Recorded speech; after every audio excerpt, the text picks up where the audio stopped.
वंदे भारतम वंदे ये भारत वर्ष पराधीन हवा परे गोटे स्वाधीनतार विप्लव आरंभ होता छड़े आने 500-600 वर्ष पूर्वे भारत वर्ष थिला कि नहीं थिला किंतु 500-600 वर्ष गोटे देश पराधीन है। ये देश रे राजतंत्र थिला एबे गणतंत्र चली सुंदर परंपरा किसी असुविधा नहीं। आमे कहूचु भारत माता की जय। भारत माता की जय। उत्कल जननी की जय। वंदे उत्कल जननी। आजा कहतु सज्जन टिके भाविकी कहतु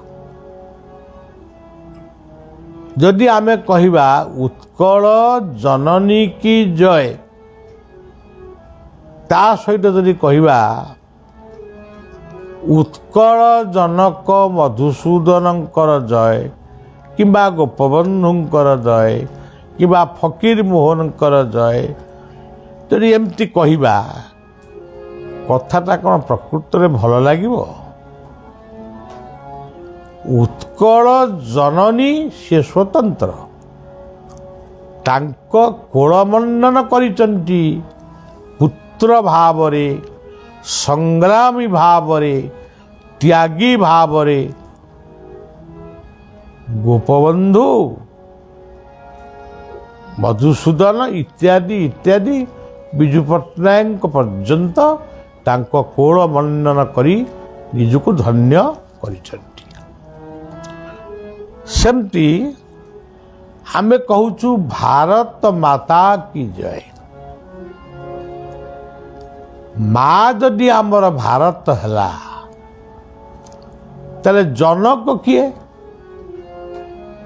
माँ माता जदि भारत माता की जय पिता किए जदि आमे कहवा पिता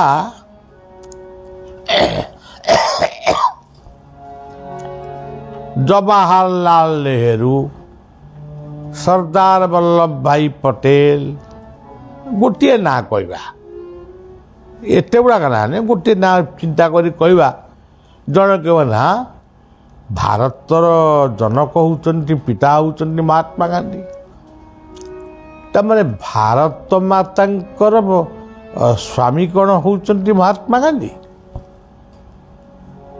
भारत मार कोଳରେ यही संग्रामी महात्मा जन्मग्रहण करते। आमे तांकु जदि कहवा महात्मा केते बढ़िया जदि कहवा संग्रामी आउरी बढ़िया जदि कहवा विप्लवी सी मध्य अति सुंदर शब्दटीए जदि कहवा महापुरुष हाँ से गीता पढ़ुले। अच्छा जदि कहवा जड़े महामानव से भी भल कारण से समन्वयी साधक थिले। ईश्वर अल्लाह ईश्वर अल्लाह नाम सबको सन्मति भगवान ईश्वर अल्लाह नाम सबको सन्मति भगवान। आमे जदि कहिबा जड़े महापुरुष महामानव समन्वयी जदि तांको आहुरी भल पाइकिरी आमे कहिबा जेभली राम मर्यादा पुरुषोत्तम राम जेभली भगवान लीलामय कृष्ण नृसिंह ସେଇଭଳି ଯଦି ଆମେ କହିବା ପରାଧୀନ ଭାରତର ଅବତାର ହେଉଛନ୍ତି ଯେ ସ୍ୱାଧୀନତାର ସୂର୍ଯ୍ୟ ଉଦୟ କରିପାରିଥିଲେ ସେ ହେଉଛନ୍ତି ମହାତ୍ମା ଗାନ୍ଧୀ। ଅବତାର ବୋଲି କହିବା ତାହେଲେ କିଛି ଖରାପ ବି ହେବନି। କିଏ ନ ମାନିପାରେ, କିନ୍ତୁ ନ ମାନିଲେ କି ଦୁଃଖ ବି ନାହିଁ, ମାନିଲେ ବି କାରଣ ସେମାନେ ପ୍ରକୃତ gift son of India, a gift son of Bharat. ଭାରତର ନାଁଟା ଇଣ୍ଡିଆ ବୋଲି ମୁଁ କହିଲା ମୋ ପାଟିରେ ବଜିଗଲା। ଆମ ରାଷ୍ଟ୍ରପତି ଯେଉଁଦିନ ଏଇ ଯେଉଁ ବର୍ତ୍ତମାନର ରାଷ୍ଟ୍ରପତି ଯେଉଁଦିନ ଦ୍ରୌପଦୀ ମୁର୍ମୁ ଯେଉଁଦିନ ଶପଥ ଗ୍ରହଣ କରିଥିଲେ ସେଦିନ ତାଙ୍କ ପାଟିରୁ ଏଇ ଗୋଟିଏ ଶବ୍ଦ ବାହାରୁଥାଏ, ଭାରତ ଭାରତ ଭାରତ ଭାରତ। ମୋତେ ବହୁତ ଭଲ ଲାଗୁଥାଏ, ମୁଁ ବସିକି ସବୁ ଶୁଣୁଥାଏ। ତେବେ ସଜ୍ଜନ, ପ୍ରତ୍ୟେକ କଥାକୁ ଗୋଟେ ଚିନ୍ତା କରିବାର ଅଛି।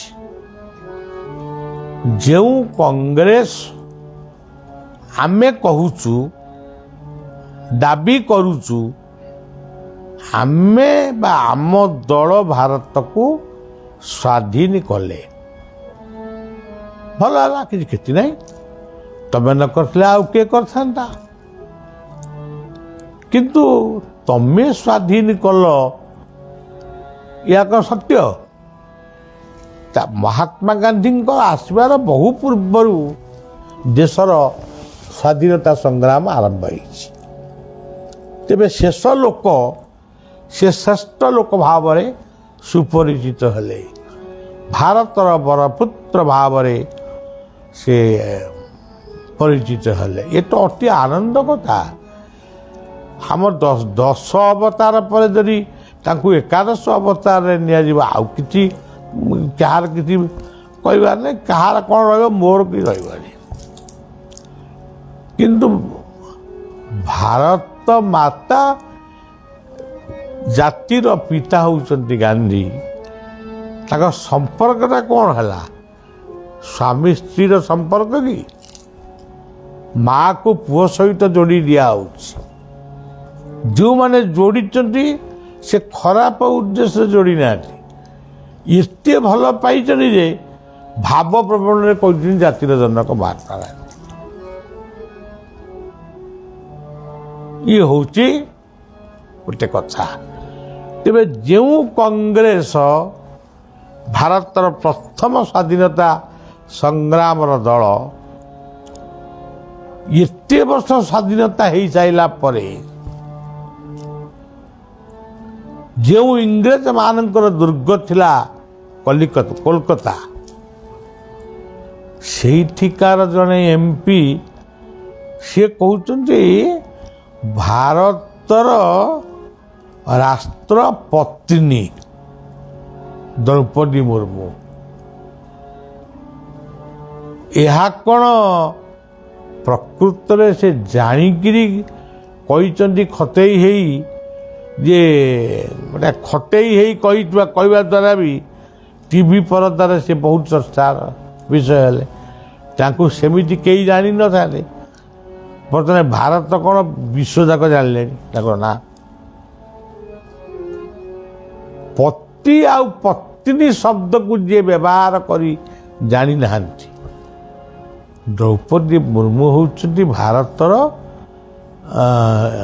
ପତ୍ନୀ।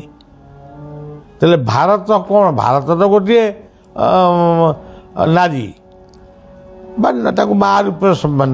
ତାଙ୍କର ପୁଣି ଆଉ ଗୋଟେ ପତ୍ନୀ ବାହାରିଲେ ଦ୍ରୌପଦୀ ମୁର୍ମୁ। ପୂଜାର ବ୍ୟତିକ୍ରମ କରି କେହି କେବେ ଅମର ହେଇ ରହିପାରେ ନା, କଳଙ୍କମୟ ଇତିହାସ ସୃଷ୍ଟି କରେ। ଭଗତ ସିଂ, ଖୁଦିରାମ, এই ସଂଗ୍ରାମୀମାନେ ବ୍ରିଟିଶ ପାର୍ଲିଆମେଣ୍ଟରେ ବମ୍ ପକାଇଛନ୍ତି, ଫାଶୀ ଖୁଣ୍ଟରେ ଝୁଲି ଯାଇଛନ୍ତି, ହସି ହସି ବନ୍ଦେ ମାତରମ୍ କହିଛନ୍ତି। କିନ୍ତୁ ତାଙ୍କୁ କେହି କଳଙ୍କିତ ମଣିଷ ବୋଲି କହିବ ନାହିଁ। ସିଏ ହେଉଛନ୍ତି କଳଙ୍କ ବିମୁକ୍ତ ଗଙ୍ଗା। ତେଣୁ ସଜ୍ଜନ, ଭାଗବତର ସେହି ପଦଟି ବୁଝି ବିଚାରି କର୍ମ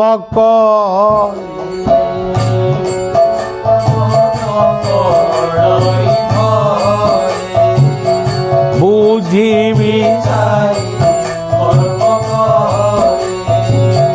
ପ୍ରମାଦ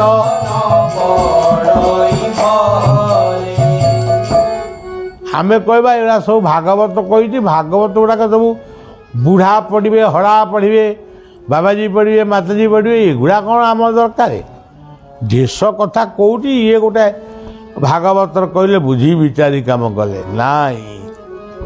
ଭାଗବତ ହିଁ ଏଇ ଭାରତ ମାତାରୁ ଜନ୍ମ, ଏ ବି ତାର ସନ୍ତାନ। ଭଲକରି ବୁଝ, ବିଚାର କର, ତାପରେ କାମ କରିବ, ତାହେଲେ ଭୁଲ ଭାଲ ହେଇଯିବ। ଭାରତ ଯେତେବେଳେ ସ୍ୱାଧୀନ ହେଲା, ଗଣତନ୍ତ୍ର କ'ଣ କେତେ ଜଣ ବୁଝିଥିଲେ? ସମଗ୍ର ଭାରତୀୟମାନେ ବୁଝିଥିଲେ କି? ଟ୍ରେନିଂ ଦିଆ ହେଇଥିଲା କି? ଆଜି ବି ପଚାରନ୍ତୁ ଗାଁ ଗହଳିରେ, ରାଜ୍ୟସଭା କ'ଣ, ଲୋକସଭା କ'ଣ, ବିଧାନସଭା କ'ଣ? ଆଜି ବି ପଚାରନ୍ତୁ, ଅନେକ ଲୋକ କହିପାରିବେନି। ତେଣୁ ଭାରତ ସ୍ୱାଧୀନ ହେଇଛି ବୋଲି କହିଲେ କ'ଣ ହେବ? ଏପର୍ଯ୍ୟନ୍ତ ତ ଆମେ ଶିଖିଲୁ ନାହିଁ ରାଜ୍ୟସଭା କ'ଣ, ଲୋକସଭା କ'ଣ, ବିଧାନସଭା କ'ଣ। ଏଇଭଳି ଅନେକ କଥା ଆମେ ଜାଣିପାରିବୁ ବା ଆମେ ବୁଝିବାକୁ ଚେଷ୍ଟା ମଧ୍ୟ କରୁନାହୁଁ। ଆଚ୍ଛା ସଜ୍ଜନ, ଭାରତୀୟମାନଙ୍କର ଯେଉଁ ହିନ୍ଦୁ ସଂସ୍କୃତି, ଏ ତ ଗଣତନ୍ତ୍ର ଦେଶ ବୋଲି ଆମେ ଡିକ୍ଲେୟାର କଲେ। ଏ ଗଣତନ୍ତ୍ରରେ ଏଠି ହିନ୍ଦୁ, ମୁସଲମାନ, ଖ୍ରୀଷ୍ଟିଆନ, ବୌଦ୍ଧ, ଜୈନ, ଶିଖ ସମସ୍ତଙ୍କୁ ସମାନ ଅଧିକାର ଦିଆଯିବ। ତାହେଲେ ହିନ୍ଦୁମାନଙ୍କର 2ଟି ସନ୍ତାନ ହେବ, ମୁସଲମାନଙ୍କର 5-6ଟି ହେବ। ଇଏ ପୁଣି କେଉଁ କଥା? ଇଏ କ'ଣ ଗଣତନ୍ତ୍ର? ଇଏ କ'ଣ ଗଣତନ୍ତ୍ରର ପରମ୍ପରା କି? ଆଚ୍ଛା, ଆମେ ଆଜି ବି ଏ ଭାରତୀୟମାନଙ୍କୁ ମାନେ ହିନ୍ଦୁମାନଙ୍କୁ ଆମେ ଅଙ୍ଗୁଳି ନିର୍ଦ୍ଦେଶ କରି କହୁଛୁ ଇଏ ସବୁ ବ୍ରାହ୍ମଣ ଗୁଡ଼ିକ ନିଜକୁ ଭାରି ଅହଙ୍କାରୀ ହେଇଗଲେଣି, କ୍ଷତ୍ରିୟ ଗୁଡ଼ାକ ଅହଙ୍କାରୀ ହେଇଗଲେଣି, ବୈଶ୍ୟ ଗୁଡ଼ାକ କଳାବଜାରୀ ହେଇଗଲେଣି। ବୈଶ୍ୟ ମାନେ ବେପାରୀ। ଆଉ ଶୂଦ୍ର ଗୁଡ଼ାକୁ ଘୃଣା କରାହେଉଛି। ଇଏ ଗୋଟେ କ'ଣ ଜାତି? ପ୍ରକୃତରେ ତ ବୁଝିଛ କି? ବୁଝି ବିଚାରି କର୍ମ ପ୍ରମାଦ ବୁଝି ବିଚାରି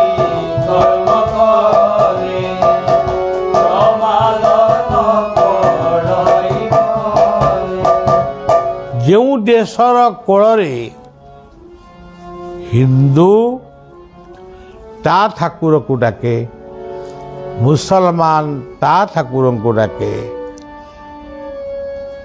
ସେ ଦେଶ ଖ୍ରୀଷ୍ଟିଆନ ତା ଠାକୁରଙ୍କୁ ଚର୍ଚ୍ଚରେ ବେଲ ବଜାଏ ବା ଡାକେ, ସେ ଦେଶରେ ବ୍ରାହ୍ମଣ, କ୍ଷତ୍ରିୟ, ବୈଶ୍ୟ, ଶୂଦ୍ର ରହିବ କି ନା ଆମେ କହିପାରିବାନି।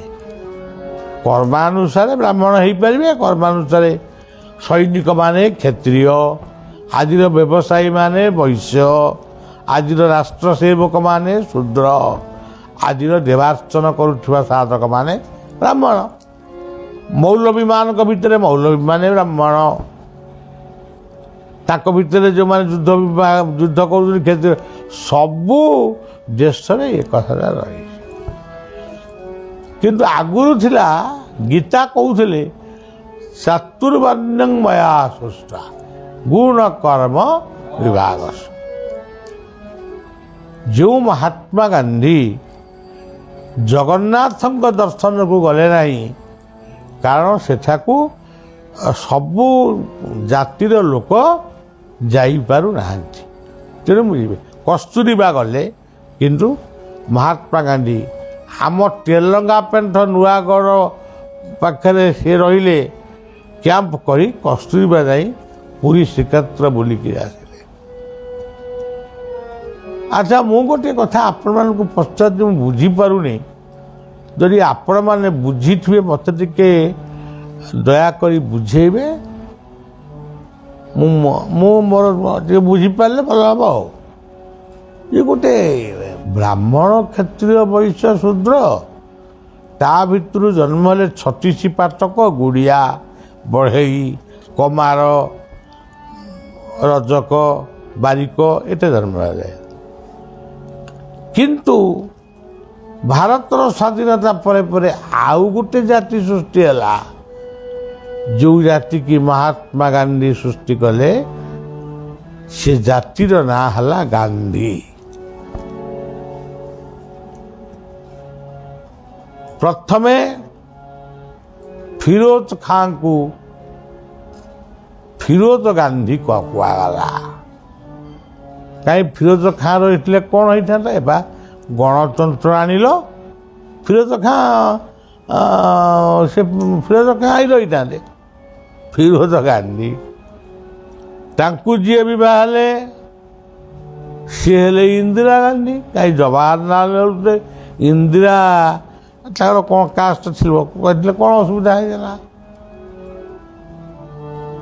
ଫିରୋଜ ଗାନ୍ଧୀ, ଇନ୍ଦିରା ଗାନ୍ଧୀ, ଶ୍ରୀମତୀ ଇନ୍ଦିରା ଗାନ୍ଧୀ ସମସ୍ତଙ୍କୁ ସମ୍ମାନ ଦେଇ ଭଳିଆ କହୁଛି, ଜମା କିଛି କହୁନି, ମୁଁ ବୁଝିପାରୁନି ବୋଲି କହୁଛି।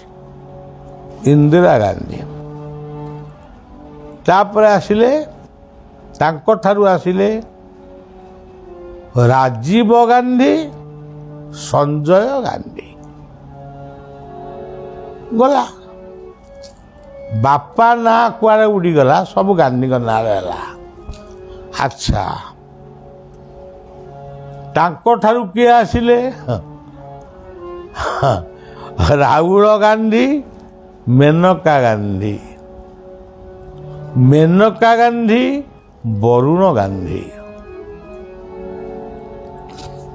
ବର୍ତ୍ତମାନ ମେନକା ଯଦିଓ ଜଣେ ଖ୍ରୀଷ୍ଟିଆନକୁ ଭଲ ପାଇ, ଗଣତନ୍ତ୍ରରେ ଖ୍ରୀଷ୍ଟିଆନ ବହୁ ସମସ୍ତେ ସମାନ, ସେ ତାଙ୍କର ଭଲ ପାଇ ବାହାରେ, ଆମର କ'ଣ ଯାଉଛି? ତାଙ୍କଠୁ ଯେଉଁ ସନ୍ତାନ ଆସିବେ ସେ ବି ସେଇ ଗାନ୍ଧୀ ନାଁରେ ପରିଚିତ ହେବେ। ଏହା କ'ଣ? ଏଠି ମୁସଲମାନ, ହିନ୍ଦୁ, ଖ୍ରୀଷ୍ଟିଆନ, ଶିଖ ସମସ୍ତଙ୍କୁ ମିଶେଇ ଦିଆଗଲା, ଆଉ ଗୋଟେ ନୂଆ ଜାତି ସୃଷ୍ଟି ହେଲା। ଏଇ ହେଉଛି ସେଇ ଭାରତବର୍ଷ, ଉଦାର ଦେଶ। ଆଚ୍ଛା, ମୁଁ ଗୋଟେ କଥା ପଚାରୁଛି ଆପଣମାନଙ୍କୁ, ଆଉ ଗୋଟେ କଥା। ପବିତ୍ର କୁରଆନରେ କ'ଣ ଲେଖା ହେଇଛି? ତ ଲେଖା ତ ହେଇଛି, ତ ଆଜି ଲେଖା ହେଇନି, ସେ କୋଉ କେତେ ହଜାର ବର୍ଷ ପୂର୍ବରୁ ଲେଖା ହେଇଛି। ଆମର କ'ଣ ଆବଶ୍ୟକ? କୁରଆନରେ କ'ଣ ଲେଖା ହେଇଛି ତାକୁ ଅଙ୍ଗୁଳି ନିର୍ଦ୍ଦେଶ କରିବା। ମହମ୍ମଦ 7 ବର୍ଷର ଝିଅକୁ ବାହା ହେଇଥିଲେ। ସେ ବର୍ତ୍ତମାନ ପରିପ୍ରେକ୍ଷୀରେ କହିବାର କ'ଣ ଆବଶ୍ୟକ ଥିଲା? ଯଦି ଇସଲାମ ଧର୍ମର କେହି କହିଥାନ୍ତେ ଆମେ ଏଣିକି 3 ବର୍ଷର ଝିଅକୁ ବାହା ହେବୁ, ତାହେଲେ ଆପଣ କହିଥାନ୍ତେ ଆଙ୍କର ତ ମହମ୍ମଦ 7 ବର୍ଷର ଝିଅକୁ ବାହା ହେଇଥିଲେ, କାହିଁକି ସେ ନାଁ ଧଇଲ? ତମେ କାହିଁକି ଅଙ୍ଗୁଳି ନିର୍ଦ୍ଦେଶ କଲ? ଯେମିତି ଭାରତର ରାଷ୍ଟ୍ରପତିକୁ ରାଷ୍ଟ୍ରପତ୍ନୀ କରିଦେଲ, ସେମିତି କ'ଣ ପାଇଁ ତାଙ୍କୁ କହିଲ?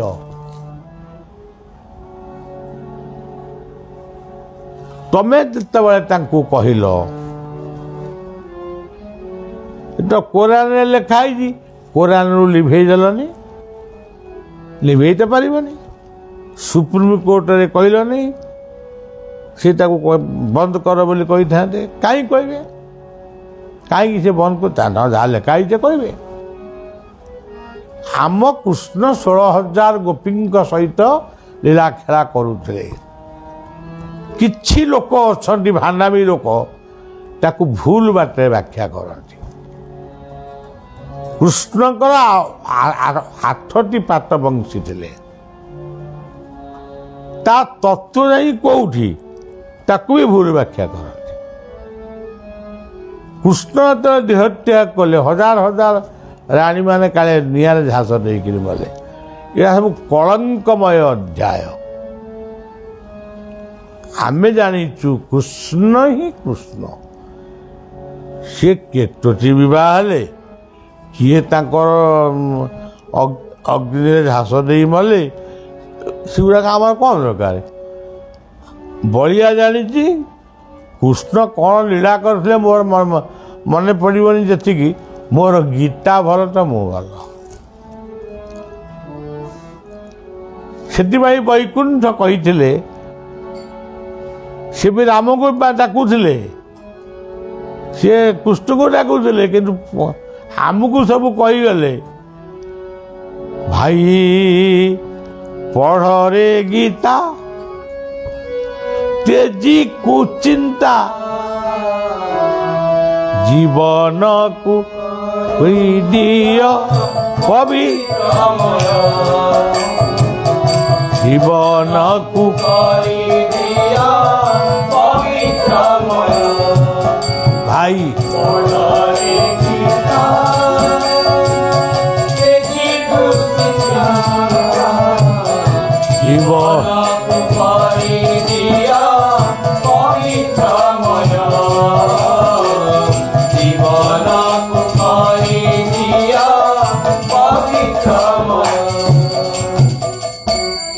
ଇଏ ବୈକୁଣ୍ଠ ଥିଲେ ସ୍ୱାଧୀନତା ସଂଗ୍ରାମୀ।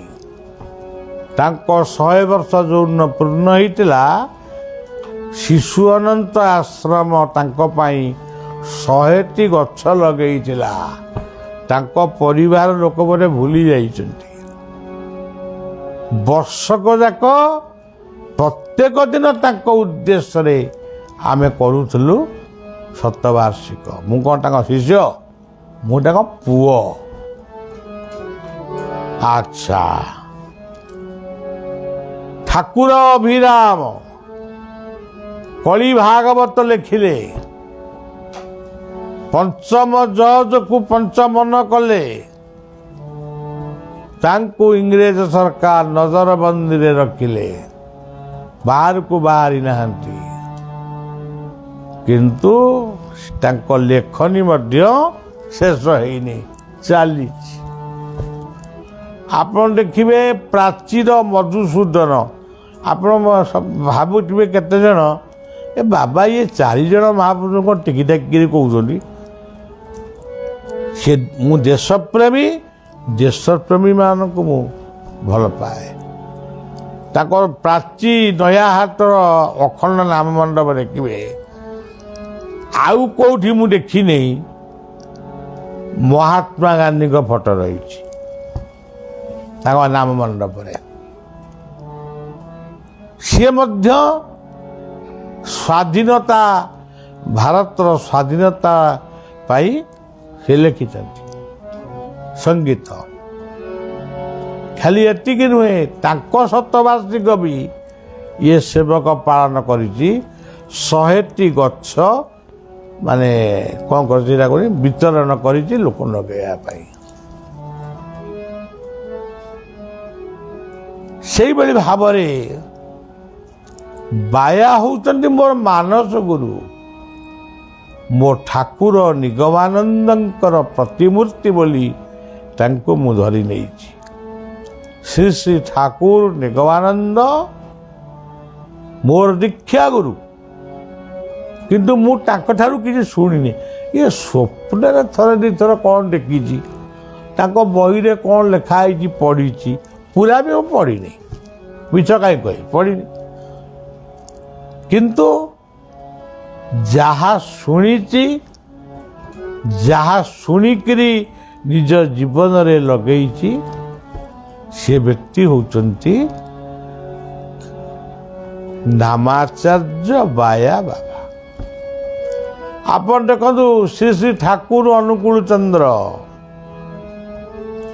ସିଏ ମଧ୍ୟ ଭାରତର ସ୍ୱାଧୀନତା ବେଳେ କହିଲେ ଯେତିକି ଏଠି ମୁସଲମାନ ରହୁଛନ୍ତି ପାକିସ୍ତାନରେ ସେତିକି ହିନ୍ଦୁ ରଖ।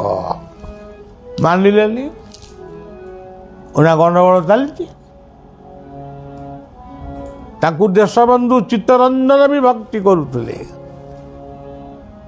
ଇଏ ହେଉଛି ସେଇ ଦେଶ, ଇଏ ଦେଶ ବଳିଦାନର ବହିଟିଏ ପଢ଼ିବା ପାଇଁ ସମସ୍ତଙ୍କୁ ବଳିଆ ନିବେଦନ କରୁଛି। କୋଉ ସାଧୁ ସନ୍ଥ ମାନଙ୍କର ନାଁ ଇତିହାସରେ ଅଛି? ତେଣୁ ଆମେ ଅନେକ ଇତିହାସକୁ ପୋଡ଼ି ଜାଳି ପାଉଁଶ କରିଦେଲା। ସୋମନାଥ ମନ୍ଦିରକୁ ଲୁଣ୍ଠନ କଲେ, ସୋମନାଥ ଶିବଲିଙ୍ଗକୁ ଓପାଡ଼ିକିରି ଫୋପାଡ଼ି ଦେଲେ। ଭାରତର ପ୍ରଥମ ରାଷ୍ଟ୍ରପତି ରାଜେନ୍ଦ୍ର ପ୍ରସାଦ ଯେ ସୋମନାଥ ମନ୍ଦିର ତିଆରି କଲେ, ତାଙ୍କୁ ପ୍ରଶ୍ନ ହେଲା, ପ୍ରଶ୍ନ ଗୁଡ଼ା କେମିତି ହେଉଛି ଦେଖନ୍ତୁ, ତୁମେ ଗଣତନ୍ତ୍ର ରାଷ୍ଟ୍ରପତି ହେଇ ସୋମନାଥ ମନ୍ଦିରକୁ ଉଦ୍ଧାର କଲ କେମିତି? କ'ଣଟା ଉଦ୍ଧାର କରିଥାନ୍ତେ କୁହନ୍ତୁ? ସୋମନାଥ ମନ୍ଦିରକୁ ଉଦ୍ଧାର କଲ କେମିତି? ଯଦି ଆମେ ଯଦି କହିବୁ ବାବରୀ ମସଜିଦ୍ ତୁମେ ଭାଙ୍ଗିଲ କାହିଁକି, ବାବରୀ ମସଜିଦ୍ କଲ କାହିଁକି? ତ ରାମ ମନ୍ଦିର ଥିଲା, ତମେ କାହିଁ ବାବରୀ ମସଜିଦ୍ କଲ? ଏଗୁଡ଼ା କ'ଣ ଯୁକ୍ତି? ଡକ୍ଟର ରାଜେନ୍ଦ୍ର ପ୍ରସାଦ ହସି ହସି କହିଦେଲେ, ମୁଁ ପ୍ରଥମେ ହିନ୍ଦୁ, ତାପରେ ମୁଁ ଭାରତୀୟ, ତାପରେ ମୁଁ ରାଷ୍ଟ୍ରପତି, ତାପରେ ମୁଁ ଗଣତନ୍ତ୍ର। ଆଜି ରାଷ୍ଟ୍ରପତିଙ୍କୁ ରାଷ୍ଟ୍ରପତ୍ନୀ କହୁଛ। ଆଜି ବେଙ୍ଗଲର ଗୋଟିଏ ମନ୍ତ୍ରୀଙ୍କ ଘରୁ ଗୋଟାଏ ଟ୍ରକ ଟଙ୍କା ସୁନା ବାହାରିଛି, ଟଙ୍କା ବାହାରିଛି, ସୁନା ବାହାରିଛି, ଟ୍ରକରେ ନଦା ହେଇକିରି ଗଲା। ଏହା କ'ଣ ଦେଶପ୍ରୀତିର ନମୁନା? ଖାଲି ମନ୍ତ୍ରୀ ପଦକୁ କାଢ଼ିଦେଲେ ହେଇଗଲା? ଇଏ କ'ଣ ସେଇ ଦେଶ? ସୁଭାଷ ବୋଷଙ୍କୁ ମଧ୍ୟ ଆରବର ରାଜା ସୁଭାଷ ବୋଷଙ୍କ ଓଜନର ସୁନା ତାଙ୍କୁ ଦେଇଥିଲେ। ସେ କହିଥିଲେ ଆପଣଙ୍କ ପାଖରେ ଥାଉ, ଆବଶ୍ୟକ ହେଲେ ମୁଁ ନେବି। I don't want gold, I want only independence of India।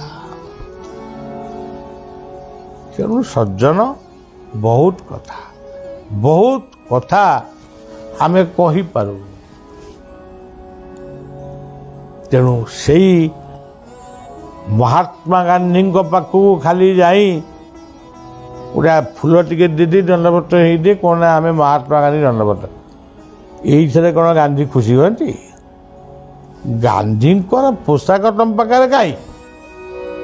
ଗାନ୍ଧୀଙ୍କର ସମୟାନୁବର୍ତ୍ତିତା ତମ ପାଖରେ କାହିଁ? କହିବ ପ୍ରୋଗ୍ରାମ ମାନେ ଡିପାର୍ଚର, ସେ କ'ଣ ଏମିତି ଲଞ୍ଚ, ଡିନର, ବ୍ରେକଫାଷ୍ଟ ସବୁ ଟାଇପ୍ ହେଇ ଚାଲି ଆସିବ। କିନ୍ତୁ ଡିନର ଯେତେବେଳେ ସେତିକିବେଳେ ତମେ ଆସି ପହଞ୍ଚିବ। ଏତେବେଳେ କ'ଣ କରୁଥିଲ? ସେଠି ହେଲା। ଯେଉଁ ଦେଶରେ ସମୟକୁ ସମ୍ମାନ ଦିଆଯାଏ, ସମୟକୁ ସମ୍ମାନ ଦେଉଥିଲେ ମହାତ୍ମା ଗାନ୍ଧୀ। ଘଣ୍ଟାଟିଏ ହାତରେ ପିନ୍ଧିନଥିଲେ, ଅଣ୍ଟାରେ। ଆମେ ତ କେତେ ବଢ଼ିଆ ବଢ଼ିଆ ଦାମିକିଆ ଚଷମା ନାଉଛୁ, ଇଏ ଗୋଲିଆ ଚଷମାଟିଏ ନାଉଥିଲେ। ସେଇ ଭାରତ ମାତାକୁ ପ୍ରାର୍ଥନା କରୁଛି, ସେବକ ବଳିଆ फेरी आस गांधी गोपबंधु उत्कल गौरव मधुसूदन फकीर मोहन धरणी धर गौरी शंकर फेरी आस भारत वर्ष पुणी थे तुम जन्म लियो फेरी आस सरदार वल्लभ भाई पटेल तेणु ये भारत सीमांत गांधी भगत सिंह यही मानक भली वीर न आसवा पर्यंत ये वीर भूमि केबे हेले उठिब नहीं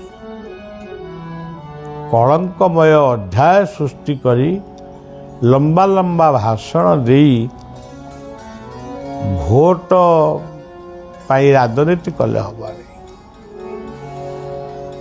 रास्ता तैयारी करुच चिक चिक से रास्ता चिकी चिकी हो गला से चिकी चिकी रास्तार उभय पार्श्व मद दुकान खोला 10टा चिकी चिकिया गाड़ी चढ़ी चिकी चिकिया युवक माने झील माने भी एबे मद्य पीकरी गले माने बाड़े होकरी एक्सीडेंट होकरी गले। हे भारत सरकार बढ़ियार निवेदन ये कथा तुम पाखे पहुँचो कि नहीं मुझे जानी नहीं आपको छाड़देवा फेसबुक ना कौन बाटर आसला बेले अनेक गाई मान को देखिली षंढ मान को देखिली मो आखिर लुह बहीगला आज गुहार तैयारी हो नहीं गोबर व्यवहार हो नहीं जाणी काठ हो नहीं छेड़ीटे काटिले 20 केजी कि 30 केजी मांस हम गोटे गाई की बलद काटिले 2-3 क्विंटाल मांस एकात्र बाहर कहीं से छेड़ी काटे गाई गुड़िक आश्रय नहीं रास्ता कड़े षंढ 2-3 शोई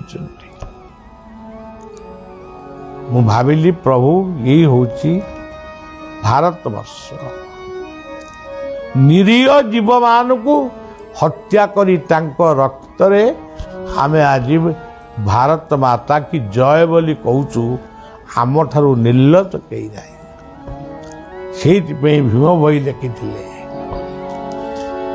जो भीम भईंकर पदटी को आम राष्ट्रपति गाइले पुणी आम उपराष्ट्रपति भी गाइले प्राणी कवार दुख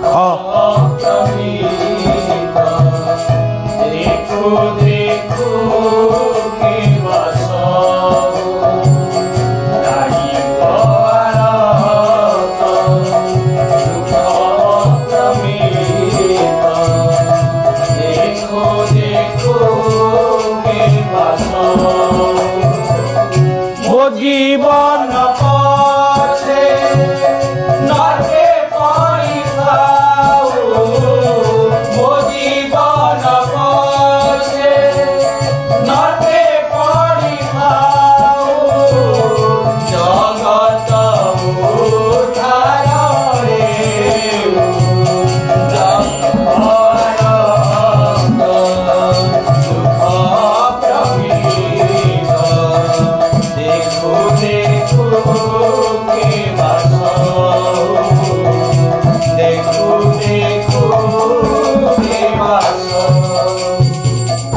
देखु सज्जन आम ठाकुर अभिराम गोटे लिखिले आमे तो backward other backward schedule tribe schedule caste केते जाति आमे जातिवाद को विरोध करी अनेक जाति आमे सृष्टि कलु मु पचारुची अनेक जाति सृष्टि तेमे कलनी ठाकुर अभिराम गोटे जुक्ति है आम रजक को घृणा करुचु है डोबाटा अच्छा सज्जन ठाकुर अभिराम लिखिले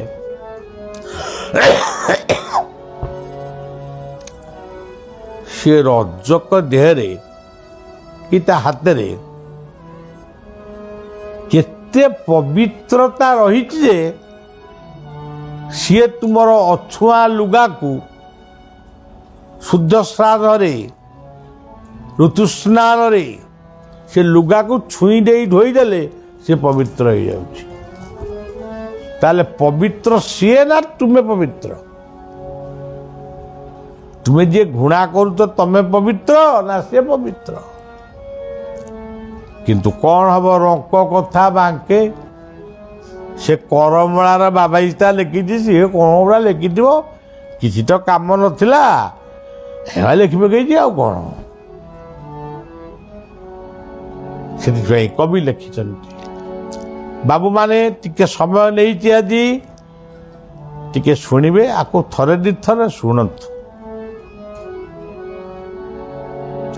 ନାହାନ୍ତି ଜଗତେ ବଳଦେବର ଥେ ଅଭିମନ୍ୟୁ ଦୀନ କୃଷ୍ଣର ନାଥେ ଗଲେଣି ସମସ୍ତେ ଉପେନ୍ଦ୍ର ସହି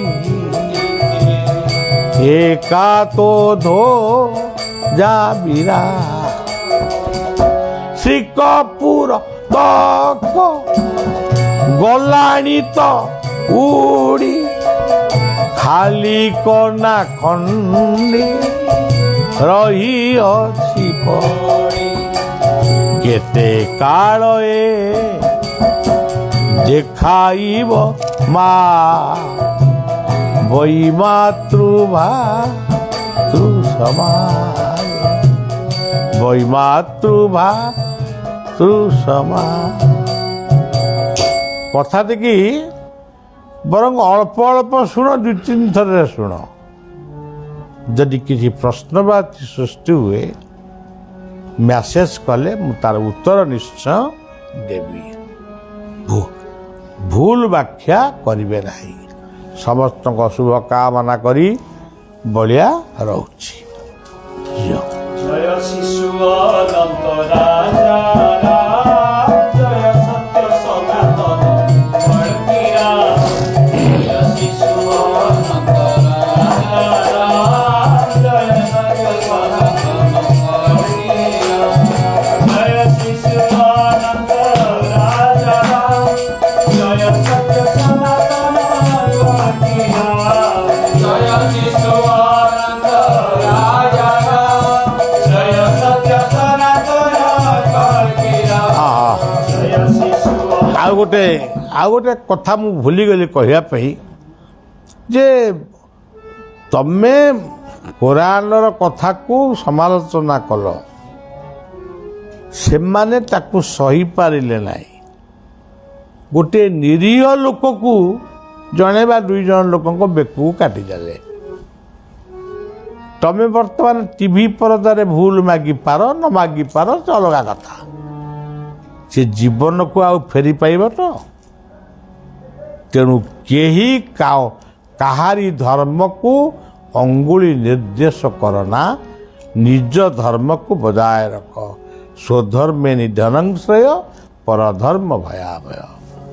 ଜୟ ଶିଶୁ ଅନନ୍ତ ରାଜା ଜୟ ସତ୍ୟ ସନାତନ କଳ୍କିରା ଜୟ ଶିଶୁ ଅନନ୍ତ ରାଜା ଜୟ ସତ୍ୟ ସନାତନ କଳ୍କିରା ଜୟ ଶିଶୁ ଅନନ୍ତ ରାଜା ଜୟ ସତ୍ୟ ସନାତନ